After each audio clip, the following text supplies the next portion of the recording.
ವ್ಯಾಸಾಯ ಭವನಾಶಾಯ ಶ್ರೀಶಾಯ ಗುಣರಾಶೇ ಹೃದಯಾಯ ಶುದ್ಧವಿದ್ಯಾಯ ಮಧ್ವಾಯ ಚ ನಮೋ ನಮಃ.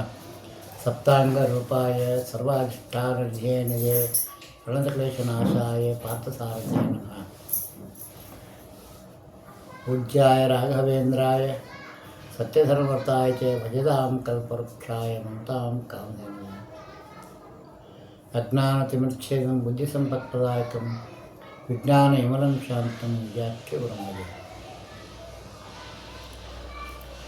ಏನು ಬೇಡುವುದೆಲ್ಲ ನಿನ್ನ ಕೊಯ್ಯೋನುಗಳು ಬರಲಂಜೆ ಲಕ್ಷ್ಮೀ ಪ್ರಾಣಪದಿ ತತ್ವೇಶರನ್ನುಗೂಡಿ ತಾನೇ ಮಾಡಲೆಂಬ ಈ ಸುಜ್ಞಾನ ಕ್ರಮಕ್ಕೆ ಮಹಾನ್ ಭಾವ ಮೊಹರ್ ಪ್ರಾರ್ಥಿಸುವ ಎನ್ನುವುದು. ಹರೇ ನಮಃ ಹರೇ ನಮಃ. ಲಕ್ಷ್ಮೀ ಹೃದಯದ 16ನೇ ಭಾಗ. 4 ದಿನ ಲೇಟಾಗಿ ವಿಡಿಯೋ ಮಾಡ್ತಾಯಿದ್ದೀನಿ, ಅವ್ರ ಭಕ್ತರು ಕ್ಷಮಿಸ್ಬೇಕಂತ. ದಯವಿಟ್ಟು ಈ ಚಾನಲನ್ನು ಸಬ್ಸ್ಕ್ರೈಬ್ ಮಾಡಿ, ಲೈಕ್ ಮಾಡಿ ಅಂತ ಪುನಃ ಪ್ರಾರ್ಥನೆ ಮಾಡ್ತಾ,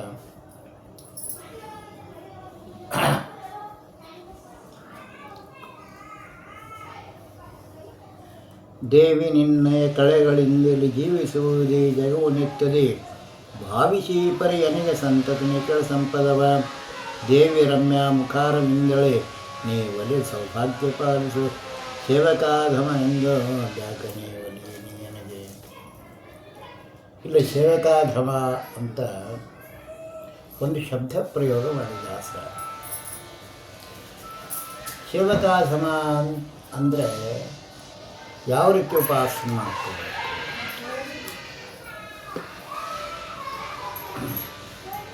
ಈ ಅಧಿಷ್ಠಾನದೊಳಗೆ ಬ್ರಹ್ಮಾದಿ ಸಕಲ ದೇವತೆಗಳು ಲಕ್ಷ್ಮಾತ್ಮಕನಾಗಿರ್ತಕ್ಕಂತಹ ಪರಮಾತ್ಮನ ಉಪಾಸನೆ ಮಾಡ್ತಾ ಸೇವೆ ಮಾಡ್ತಕ್ಕಂಥ ಒಂದು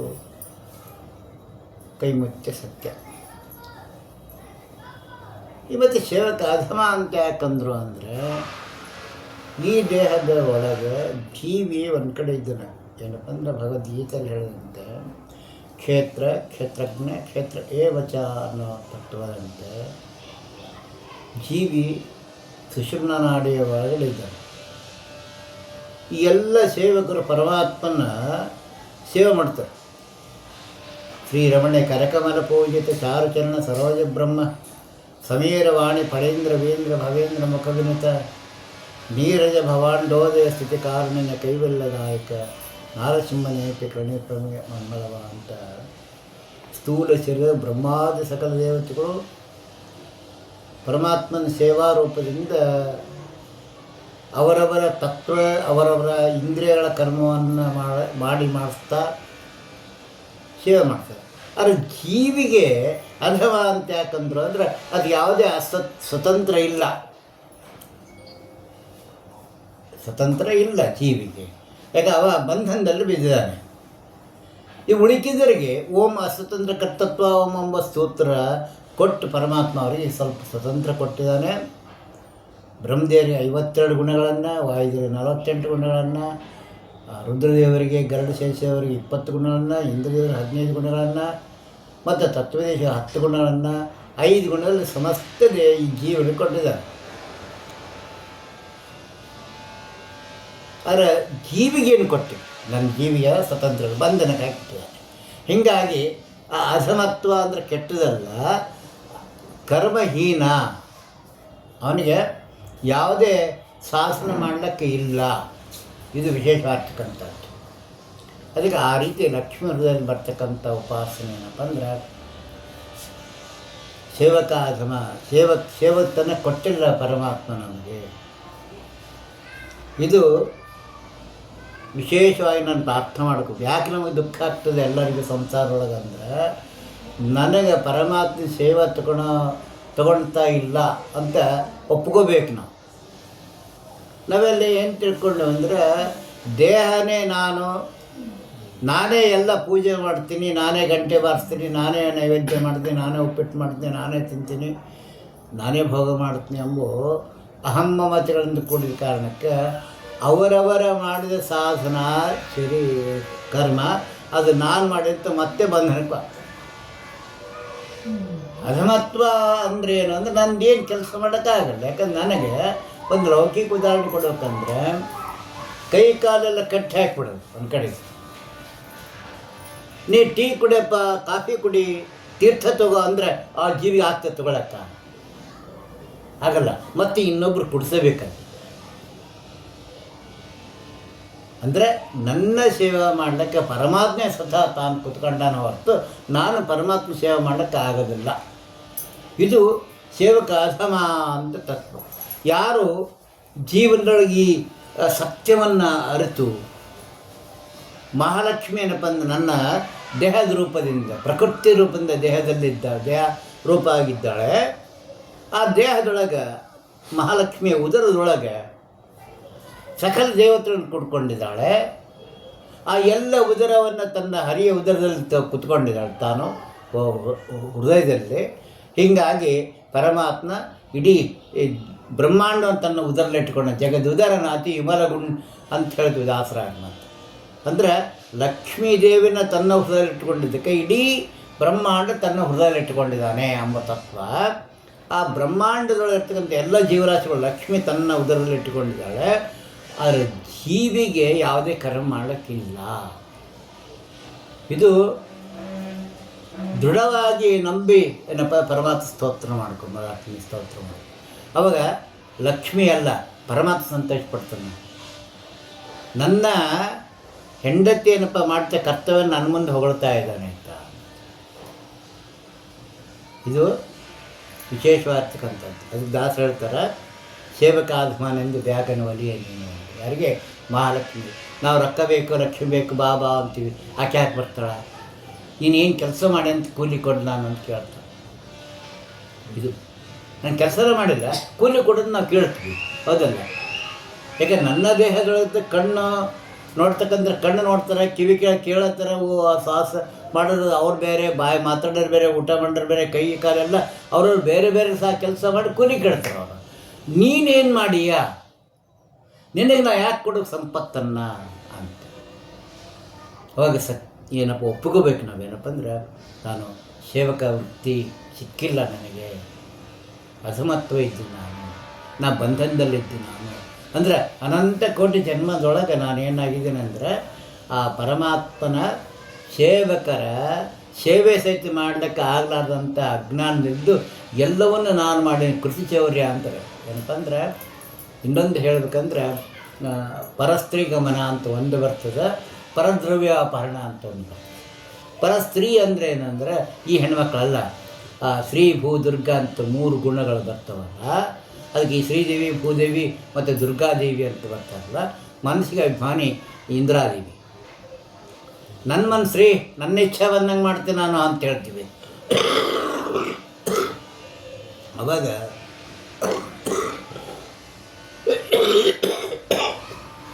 ಆಕೆ ಇಂದ್ರಾದೇವಿ ಹರಿ ರಾಣಿ. ನನ್ನ ಇಚ್ಛೆ ನನ್ನ ಜ್ಞಾನ ಅದ್ರಿ ನನಗೆ ಕೊಟ್ಟ ಪರಮಾತ್ಮ. ನನ್ನ ಜ್ಞಾನ ಅಂದ್ರೆ ದುರ್ಗಾನ ನಂದು ಅಂತ ಅಂದ್ಕೊಂಡೆ. ನಾನು ಮಾಡೀನಿ ಕೆಲಸ, ನನ್ನ ಕೈ ಕಾಲೆಲ್ಲ ರಾಮಣೆ ಭೂದೇವಿ ಮಾಡಿದ್ವಿ. ಇದು 3 ಸ್ತ್ರೀಯರು ಪರಮಾತ್ಮ ಅರ್ಧಾಂಗಿರು. ಆವೇರೆ ಅವರು ಮಾಡಿದ್ದ ಕರ್ಮ ನಾನು ಮಾಡೀನಿ ಅಂತ ಹೇಳ್ತಾ ಅದು ಆ ಕೃತಿಚೌರ್ಯ ಆಯ್ತು. ನಂದು ಏನೋ ಪರಸ್ತ್ರೀ ಗಮನ ಆಯ್ತು, ದೋಷ. ಇದು ಯಾಕೆ ಬರೋಂಗಿಲ್ಲಪ್ಪ ಅಂದರೆ ಇದು ಅನಂತ ಕೋಟಿ ಜನ್ಮ ಇರ್ತೀವಿ. ಯಾವ್ಯಾವ ಜನ್ಮ ಯಾರ್ಯಾರು ನನಗೆ ಹೆಡ್ ಅಂದ್ರೆ ಆಯಿತು, ಯಾರಿನ ಗಂಡ ಆಗಿದ್ನಿ, ಯಾರಿಗೆ ಹೇಳ್ತಾ ಇದ್ದು ಗೊತ್ತಿಲ್ಲ. ನೆನಪಾದನ ನಮಗೆ ಏನು ಹಂದಿ, ನಾಯಿ, ಕೋತಿ, ಕತ್ತಿ ಆದಾಗ ಅವು ಹೆಣ್ಣು ಗಂಡು ಇರ್ತೀವೋ ಅವ್ರು ಇವರು ಅವ್ರವರು ಇದಕ್ಕೆ ಚೌರ್ಯಕ್ಕೆ ಬರೋದಿಲ್ಲ. ಅದು ಮುಖ್ಯವಾಗಿರ್ತಕ್ಕಂಥ ಮೂಲ ಜ್ಞಾನ. ನಂದು ನಾನು ಅಂಬೋದು ಅಪರಾಧ ಆಗ್ತದೆ. ಮತ್ತು ಪರ ಸಂಪತ್ತು ಅಂದರೆ ತತ್ವದೇವತೆಗಳು ಮಾಡಿದಂಥ ದ್ರವ್ಯ, ಅದು ನಂದು, ನಾ ಕೆಲಸ ಮಾಡೀನಿ ಅಂತ ಹೇಳ್ತೀವಲ್ಲ, ಅದು ಇನ್ನೊಬ್ಬರ ವಿತ್ತಾಪಹಾರ ದೋಷ ಬರ್ತದೆ. ವಿತ್ತಾಪಹಾರ ದೋಷ ಇದು ಬರ್ತದೆ. ಇದಕ್ಕೆ ಲಕ್ಷ್ಮಿ ಏನಪ್ಪ ಅಂದ್ರೆ ಅಜ್ಞಾನ ಕೊಟ್ಟಾಗ ಮಾತ್ರ ಅದನ್ನು ನಾನು ಮಾಡ್ಲಿಕ್ಕಾಗ್ತಾಯಿಲ್ಲ, ಇದನ್ನು ಮಾಡ್ಲಿಕ್ಕಾಗ್ತಲ್ಲ. ಇಷ್ಟು ಜನ್ಮ ಬರೀ ನಾನು ನಂದು ಅಂತ ಹೇಳ್ತಾ ನನಗೆ ಬಂದರೆ ಇನ್ನೊಬ್ಬರು ಮಾಡಿದ ಏನಪ್ಪ ದೋಷ ನಾನು ತೊಗೊಂಡಿದ್ದೀನಿ. ಇನ್ನೊಬ್ಬರ ಏನಪ್ಪ ತಾಯಿ ಮಾಡ್ತಕ್ಕಂಥ ಕರ್ಮನ ನಾನು ಅಂತ ಹೇಳ್ಬಿಟ್ಟು ಆ ದೋಷಕ್ಕೂ ನಾನು ಇದು ಬಾಜರಾಗಿನಿ. ಭಾಳ ಜನ ಅದಕ್ಕೆ ನನಗೇನಾಗಿದೆ ಇವಾಗ ಅಸಮತ್ವ ನನಗೆ ಪರಮಾತ್ಮ ಬಂಧನದಲ್ಲಿ ಹಾಕಿದ್ದಾನೆ.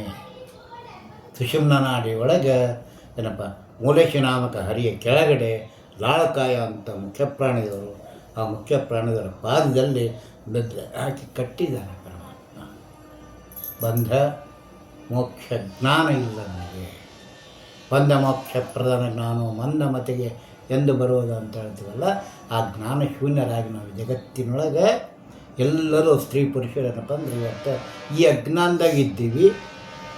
ಗುರು ಜಗನ್ನಾಥ ದಾಸರು ಏನಪ್ಪ ನಮಗಿನ ಈ ಅಜ್ಞಾನ ಬಿಡು, ನೀನು ಒಪ್ಪುಕೋ, ಸತ್ಯವನ್ನು ಒಪ್ಪುಕೋ.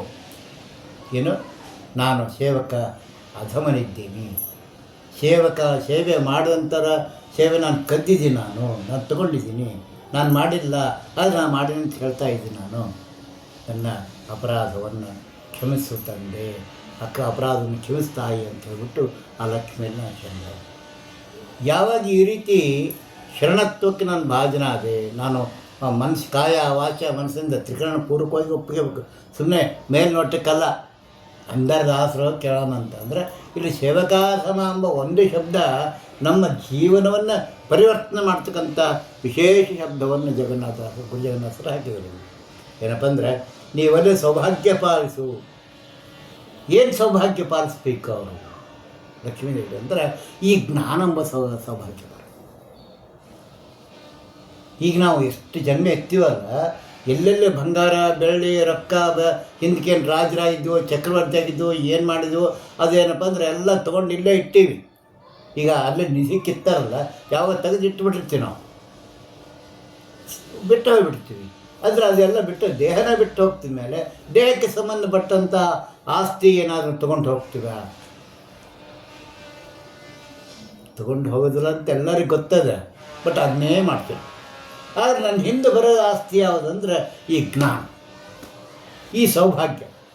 ಇದು ಜನ್ಮಕ್ಕೂ ಬರ್ತದೆ ಹೊರತು ಬೇರೆ ಜನ್ಮಕ್ಕೆ. ನನಗೆ ಯಾವ ಜನ್ಮದಲ್ಲಿ ನಾನು ಈ ದಾನ ಮಾಡಿದ ಜ್ಞಾನದಾನ ಕೊಟ್ಟಿದ್ದೀನಿ ಪರಮಾತ್ಮ, ನನಗೆ ಈ ಜನ್ಮಕ್ಕೆ ಈ ಮಹಾಲಕ್ಷ್ಮಿಯ ಉಪಾಸನೆಯನ್ನು ಕೊಟ್ಟಿದ್ದಾನೆ. ಲಕ್ಷ್ಮೀದೇವಿ ಏನು ಕೇಳಬೇಕು? ಈ ಸೌಭಾಗ್ಯವನ್ನು ಕೊಡು, ಜನ್ಮಕ್ಕೂ ನಿನ್ನ ಪತಿಯ ಉಪಾಸನೆ ಮಾಡ್ತಕ್ಕಂಥ ಜ್ಞಾನವನ್ನು ಕೊಡು ನನಗೆ, ನಿನ್ನವ್ರ ಕಡೆಯಿಂದ ಉಪಾಸನೆ ಮಾಡಿಸು. ಅವಾಗ ಏನಾಗ್ತದೆ, ಹರಿಗೆ ಸಂತೋಷಪಡ್ತಾನೆ. ತಾನು ಅಪೇಕ್ಷೆ ಪಟ್ಟ ನನ್ನ ಅಸ್ವತಂತ್ರ ಅಂತ ತಿಳ್ಕೊಂಡೆ ನನ್ನ ಜೀವಿ, ನನಗೇನು ಮಾತಾಡೋಕ್ಕೆ ಬರಲ್ಲ ಸ್ವಾಮಿ, ನನಗೆ ಕರ್ತವ್ಯ ಕರ್ಮ ಮಾಡೋಕ್ಕಾಗಲ್ಲ. ಕರ್ಮ ಸನ್ಯಾಸತ್ವ ಅಂದ್ರೇನು? ಕರ್ಮ ಸನ್ಯಾಸವಾಗಂತ ಭಗವದ್ಗೀತೆ ಏನು ಹೇಳ್ತಂದ್ರೆ, ಕರ್ಮವನ್ನು ಮಾಡು, ಕರ್ಮದ ಫಲವನ್ನು ನಂಗೆ ಸಮರ್ಪಣೆ ಮಾಡು ಅಂತ ಹೇಳ್ತಾನೆ ಕೃಷ್ಣ. ಆದರೆ ಇಲ್ಲೇ ಕರ್ಮ ಸನ್ಯಾಸ ಅಂದ್ರೇನು? ಕರ್ಮ ನಾನು ಮಾಡೋಂಗಿಲ್ಲ ಸ್ವಾಮಿ, ಅವರು ಮಾಡ್ಯಾರ, ಆ ಕರ್ಮ ನಿಂದು. ಇದು ವಿಶೇಷ. ಯಾರು ತತ್ವದೇವತೆಗಳು, ಇಂದ್ರಿಯಾದೇವತೆಗಳು ಇದ್ದಾರಲ್ಲ, ಇವರು ಕರ್ಮಾಚರಣೆ ಮಾಡಿದ್ದಾರೆ. ಇವ್ರು ಮಾಡಿದ ಕರ್ಮವನ್ನು ನಾನು ಮಾಡಿದಲ್ಲ, ಅದು ಸ್ವಾಮಿ ಅವರು ಮಾಡಿದ್ದಾರೆ, ಇದು ಕರ್ಮ ಸನ್ಯಾಸ, ಕರ್ಮದ ಫಲವನ್ನು ಹರಿ ಸಮರ್ಪಣೆ ಮಾಡು. ನೀನು ಇದನ್ನ ಎಷ್ಟು ಬೇರೆ ಅಂತೀಯ ಪ್ರತಿನಿತ್ಯ. ಇದು ನಾನು ಹೆಂಗೆ ಚಿಂತನೆ ಮಾಡ್ಕೊಂಡು ಹೋಗ್ತೀನಿ, ಹಂಗೆ ಪರಮಾತ್ಮ ನನಗೆ ಬಂಧನದಿಂದ ಬಿಡುಗಡೆ ಮಾಡಿಸ್ತಾ ಇದ್ದಾನೆ. ಅದು ಹೆಂಗೆ ಆಗ್ತದೆ ಅಂದರೆ, ಒಂದು ಐಸ್ ಕ್ಯಾಂಡಿ ತೊಗೊಂಡು, ಐಸ್ ಕ್ಯಾಂಡಿ ಅದನ್ನ ಬಿಸಿಲಲ್ಲಿ ಸ್ವಲ್ಪ ಹಿಡಿದ, ಫ್ರಿಜ್ಜಾಗ ಇಟ್ಟರೆ ಹೆಂಗೆ ಗಟ್ಟಿ ಆದಂತ ಗೊತ್ತಾಗೋದಲ್ಲ, ಬಿಸಿಲಾಗ ಹಿಡಿದ್ರೆ ಹೆಂಗೆ ಕರಿತದೆ ಅಂತ ಗೊತ್ತಾಗೋದು. ಅದು ಸಣ್ಣ ಕರಿಗೆ ಕಡೆಗೆ ಕಡ್ಡಿ ಬಿಡ್ತಾ ಒಗೆದು ಬಿಡ್ತಾನೆ. ಅದರಂತೆ ನನ್ನ ಬಂಧನದ ಗಂಟು ತಾನೇ ಮೆಲ್ಲಕ್ಕೆ ಕರಿತಾ ಹೋಗ್ತದೆ. ಮತ್ತು ಗಂಟು ನನಗೆ ಹೆಂಗೆ ಐಸ್ ಕ್ರೀಮ್ ಆಯ್ತು ಅಂದರೆ, ನಾನು ಜನ್ಮಾಂತರ ಮಾಡಿದ ದೋಷ ಅದಲ್ಲ, ಅದು ನನಗೆ ಅರಿವಿಲ್ಲದೆ ನನ್ನ ಹತ್ರ ಜಪ ಆಗ್ತದೆ. ಯಾರೋ 4 ಮಂದಿ ಕುತ್ಕೊಂಡಿರ್ತೀವಿ, ಭಾರ್ಯಪ್ಪ ರೊಕ್ಕವಂತ ಕುಣಿತಾನೆ ನೋಡಿ ಮಗ, ಸ್ಥಳ ಹೆಂಗೆ ದುಡಿತಾನೆ ನೋಡಿ, ಇವರಪ್ಪನ ಜಾಗಿನ ಕರೆಕ್ಟಾಗಿ ತಿಳಿದು ಅವರಪ್ಪಂದಲ್ಲ ನಾವು ಅಪ್ಪಂದಲ್ಲ ಅಂತಂತೀವಿ. ಎಷ್ಟು ಸ್ವಪ್ನ ನಮ್ಮ ಹತ್ರ ನಾನು ಮಾಡ್ತಿದ್ದೆ, ಹಂಗೆಲ್ಲ ಮಾಡಬಾರ್ದು ಅಂತ ಈ ರೀತಿ ಮಾತಿನಿಂದ ಏನಪ್ಪ ಅಂದರೆ ದುಃಖವನ್ನು ಅನುಭವಿಸ್ ತಗೋತೀರೋ, ಅವಾಗ ಅನ್ನಕ್ಕಲ್ಲಕ್ಕೆ ನಮಗೆ ಭಾಳ ಸಂತೋಷ. ಅದು ನಮ್ಗೆ ಅರಿವಿಲ್ಲದ ಒಳಗೆ ಅಕೌಂಟಾಗಿ ಜಮಾ ಆಗಿರ್ತದೆ ಸಾಲ, ಆ ಸಾಲ ತೀರ್ಸೋಕಲ್ಕ ಕಷ್ಟ. ಅದಕ್ಕೆ ಸುಖವಾಗಲಿ ಬಹು ದುಃಖವಾಗಲಿ ಸಖ ನೀನಾಗಿರು ಪಾಂಡುರಂಗ ಅಂದರೆ, ಆ ಸಖ ಅಂದರೆ ಪರಮಾತ್ಮ ದಿವ್ಯ ಮಂಗಲ ನಾಮಗಳೇ ವಿನಃ ಅವು ನನ್ನನ್ನು ಸದಾ ಜಾಗೃತ ಇರಬೇಕು. ಆ ಸೌಭಾಗ್ಯ ಮಹಾಲಕ್ಷ್ಮಿ ನನಗೆ ಕೊಡಲಿ ಅಂತ ಜಗನ್ನಾಥದಾಸರು ಬೇಡ್ಕೋತಾರೆ. ಏನಪ್ಪಂದ್ರೆ ದೇವಿ ನಿನ್ನಯ ಮುಖಾರವಿಂದ, ದೇವಿ ರಮ್ಯ ಮುಖಾರವಿಂದಳು ಅಂದ್ರೆ ಆ ನಿನ್ನ ಮುಖದೊಳಗಂದ್ರೇನು ಬರೀ ಕಣ್ಣು ಮತ್ತು ವಾಕ್ ಎರಡು, ಶ್ರವಣ ಕಿವಿ, ಈ ಮೂರು ಮಹಾಲಕ್ಷ್ಮಿಯ ರೂಪಗಳು. ರಮ್ಯವಾಗಿರ್ಬೇಕಂದ್ರೆ ಆಕೆ ಈ ದೇಹದಲ್ಲಿಲ್ಲದೆ ಈ ಕಣ್ಣು ನಾನು ಪ್ರತಿಯೊಬ್ಬರು ನೋಡೋದನ್ನು ಮಹಾಲಕ್ಷ್ಮಿ ರೂಪ ಅಂದರೆ ಮಹಾಲಕ್ಷ್ಮಿ ಇದ್ದಂಗಿದ್ದಾರಂತಲ್ಲ, ಅಲ್ಲಿ ಶ್ರದ್ಧೆ ಎಷ್ಟಿರ್ತದೆ ಅವರಲ್ಲಿ, ಆ ಶ್ರವಣ ಮಾಡಿದಂಥ ರೀತಿ ಎಷ್ಟಿರ್ತದೆ ಅಲ್ಲಿ, ಇದು ಆ ನೋಟದಲ್ಲಿ ಹೆಂಗಿರ್ತದೆ, ಆಡೋ ಮಾತನ್ನ ಹೆಂಗಿರ್ತದೆ. ಈ ಮೂರು ನನಗೆ ಇವು ಮೂರು ಈ ವಿಶೇಷವಾಗಿರ್ತಕ್ಕಂಥ ಯಾವುದಂದ್ರೆ ಇದು ವಿದ್ಯಾಪಂಚಿಕ, ಶ್ರೋತ್ರಮಯ, ವಾಂಗ್ಮಯ ಮತ್ತು ಇದು ಚಕ್ಷುರ್ಮಯ, ನಾರಾಯಣ, ವಾಸುದೇವ, 5 ಈ ವಿದ್ಯೆಗಳು.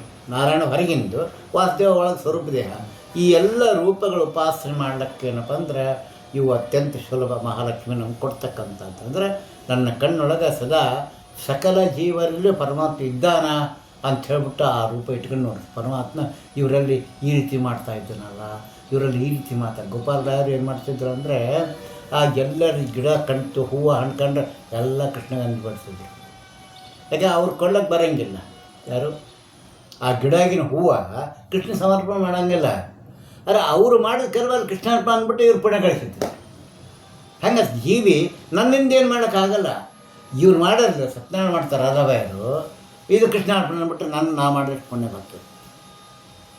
ಉಪನ್ಯಾಸ ಮಾಡಿಸ್ಬೇಕಂತ ಅನ್ಕೋತಾರಲ್ಲ, ಅದು ಮಾಡೋದು ಖರೆ, ಆ ಪುಣ್ಯ ನನಗೆ ಬರ್ತದೆ ಮಾಡೋದು. ಹಿಂಗೆ ಪರರ ಮಾಡಿದ ಕರ್ಮವನ್ನು ಸಹಿತ ನೀನು ಕೃಷ್ಣಕ್ಕೆ ಸಮರ್ಪಣೆ ಕರ್ಮ ಸನ್ಯಾಸ ಯೋಗ. ಅಂದರೆ ಯಾವುದೇ ಕಾರಣಕ್ಕೆ ಇದೆಲ್ಲ ನಾನು ಮಾಡೀನಿ ಎಂಬ ಭಾವನೆ ನನ್ನಲ್ಲಿ ಬರಬೇಡ ಎಂಬ ದಿವ್ಯ ಜ್ಞಾನ ಅದು ನನ್ನ ಕಣ್ಣಿನಲ್ಲಿ, ವಾಕಿನಲ್ಲಿ, ಕಿವಿಯಲ್ಲಿ 3 ಕಡೆಗೆ ಏನಪ್ಪ ಅಂದರೆ ಹರಿ ನಿನ್ನ ಪರಿವಾರ ಈ ಸ್ತೋತ್ರ ಮಾಡಿದೆ, ಹರಿ ನಿನ್ನ ಪರಿವಾರ ಶ್ರವಣ ಮಾಡ್ತಾಯಿದೆ, ಹರಿ ನಿನ್ನ ಪರಿವಾರ ಈ ವಾಂಗ್ಮಯ ಸೇವೆಯನ್ನು ಮಾಡ್ತಾಯಿದೆ. ಇದು ಮಹಾಲಕ್ಷ್ಮಿ ನನ್ನ ಪಟ್ಟ ಸೌಭಾಗ್ಯ. ಇದನ್ನ ಯಾರು ಉಪಾಸನೆ ಮಾಡ್ಕೊಂಡು ಹೋಗ್ತಾರೆ ಅವರಿಗೆ ವಿಶೇಷವಾಗಿರ್ತಕ್ಕಂಥ ಚಿಂತನೆ ಕೊಡ್ತಾನೆ. ಅದು ಬಂಧನಕ್ಕೆ ಅಲ್ಲ, ಮೋಕ್ಷಕ್ಕೆ ಕಾರಕ ಆಗ್ತದೆ. ಬಂಧನದಿಂದ ನನ್ನ ಮೋಕ್ಷ ಆಗಬೇಕು. ಮೋಕ್ಷ ಆಗಬೇಕಂದ್ರೆ ಈಗ ಈ ಚಳಿಗಾಲ ಆಗಿದೆ, ಚಳಿದಲ್ಲ, ಈಗ ನಾವು ಎಲ್ಲ ಗೂಡ್ಸ್ಕೊಂಡು ಕೂಡ್ತೀವಿ ನಾವು ಇಲ್ಲಿ, ಹೌದಾ? ಬಿಸಿಲು ಬೇಕಂತ ಅಂದರೆ ನಾವು ಸಂಸಾರ ಏನಾಗಿದೆ, ಆ ದುಃಖ ಬಹಳಾದಾಗ ನಾನು ಬೆಳಕು ಬೇಕು ಅಂತ ಹೋಗ್ತೀನಿ ಕತ್ತಲಲ್ಲ. ಬಿಸಿಲಿಗೆ ಹೋದಾಗ ಮಾತ್ರ ನನಗೆ ಆ ಥಂಡಿ ಬಿಟ್ಟು ಹೋಗ್ತದಲ್ಲ. ಅದರಂತೆ ಜ್ಞಾನ ನನ್ನಲ್ಲಿ ಪ್ರಕಟ ಆದಂಗೆಲ್ಲ ಅಜ್ಞಾನ ತಾನೇ ಹೋಗ್ತದೆ. ಅದು ಬಂಧನ ಇದ್ದದ್ದನ್ನು ಏನಪ್ಪ ಬಿಡುಗಡೆ ಹೊಂದತಕ್ಕಂಥ ಕಾರ್ಯ ಆಗ್ತದೆ. ಇದು ಆ ಬಂಧ ಮೋಕ್ಷ ಪ್ರಧಾನ ನಾವು ಇದು ಕೊಡಬೇಕು ಯಾರು? ಮಹಾಲಕ್ಷ್ಮಿನೇ ಕೊಡಬೇಕೇ ವಿನಃ ಮತ್ತು ಇನ್ನಿತರ ಯಾರು ಕೊಡೋಕ್ಕೆ ಅಸಾಧ್ಯ. ಆಕೆ ಗಂಡನ ಗುಣ ಹೆಂಡತಿ ಮಾತ್ರ ಗೊತ್ತಿರ್ತಂತೆ, ಹೆಂಡ್ತಿ ಗುಣ ಗಂಡಿಗೆ ಮಾತ್ರ ಗೊತ್ತಿರ್ತಂತೆ. ಈಗ ನಾವು ಗಂಡ ಹೆಂಡ್ತಿ ಹೆಂಗಿದ್ದೀವಿ ಅಂತ ನಾವು ವಿಚಾರ ಮಾಡೋಕ್ಕೆ, ಈಗ ನನ್ನ ಗುಣ ನನ್ನ ಹೆಂಡ್ತಿ ಗೊತ್ತಿದ್ದಿಲ್ಲ, ನನ್ನ ಹೆಂಡ್ತಿ ನನಗೆ ಗೊತ್ತಿಲ್ಲ. ನಮ್ಗೆ ಯಾವ ಗುಣ ಯಾವುದು ಅದ ಆ ಗುಣ ಅವಗುಣ ನಮ್ಗೆ ಗೊತ್ತಿಲ್ಲ. ಒಟ್ಟು ಎಲ್ಲ ನಮ್ಗೆ ಗೊತ್ತಿಲ್ಲ ಅಂತ ಹೇಳ್ತೀವಿ. ಯಾಕಂದ್ರೆ ಗೊತ್ತಿಲ್ಲ ಅಂದ್ರೆ ವಹಿಸಿ ನನ್ಗೆ ಗೊತ್ತಿಲ್ಲ ನಿಮ್ಮ ಗುಣ ಅಂತೆಲ್ಲ ಅಂತಾರೆ ಬುಗುರು. ಆ ರೀತಿ ಅವರಿಬ್ಬರ ಜಗತ್ತಿನ ಏನಪ್ಪ ಅಂದ್ರೆ ಸತಿಪತಿಗಳು ಮಹಾಲಕ್ಷ್ಮಿ ಮತ್ತು ಶ್ರೀನಾರಾಯಣ ಏನಪ್ಪ ಅಂದರೆ ಉಪಾಸನೆ ಮಾಡ್ತಕ್ಕಂಥ ಕಾರ್ಯ ಅದ್ಭುತವಾಗಿದೆ. ಇದನ್ನು ಯಾರು ಉಪಾಸನೆಯನ್ನು ತಿಳ್ಕೊಂಡು ಹೋಗ್ತಾರೆ, ಯಾರು ಇದನ್ನು ಚಿಂತನೆ ಮಾಡ್ಕೊಂಡು ಹೋಗ್ತಾರೆ, ಇನ್ನು ಯಾರು ಚಿಂತನೆ ಮಾಡ್ತಾರೆ ಅವ್ರಿಗೇನಪ್ಪ ವಿಶೇಷ ಫಲವನ್ನು ಕೊಡ್ತಾನೆ ಪರಮಾತ್ಮ ಅಂತ ಹೇಳ್ತಾ ಇವತ್ತಿನ ಈ 4 ಮಾತುಗಳನ್ನು ಅಸ್ಮದ್ ಭೀಮಮೂರ್ತದಿಂದ ಸೀತಾಪತಿ ಮೂಲ ರಾಮಚಂದ್ರ ಸಮರ್ಪಣೆ ಮಾಡೋಣ. ಭಾರತೀಯ ರಮಣ ಮುಖ್ಯಪ್ರಾಣ ಶ್ರೀ ಕೃಷ್ಣಾರ್ಪಣ ವಸ್ತು. ಹರೇ ನಮಃ ಹರೇ ನಮಃ ಹರೇ ನಮಃ.